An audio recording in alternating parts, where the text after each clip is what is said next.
Студенческие отряды достаточно молодая организация, нам всего 5 лет. Возродила ее Тамара Тоболова, и я как руководитель уже 5 лет занимаюсь этой организацией.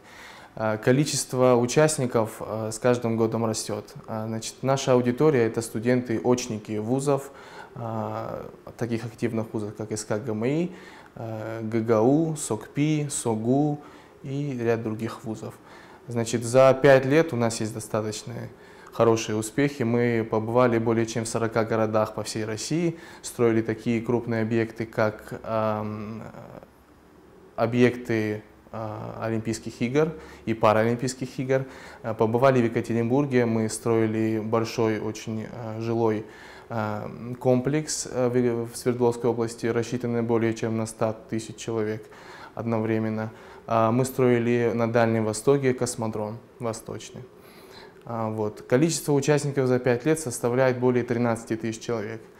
Движение развивается, но не так быстро, как хотелось бы, не так масштабно. Но это происходит почему? Потому что у нас на самом деле за 5 лет такой системы как бы не образовалась.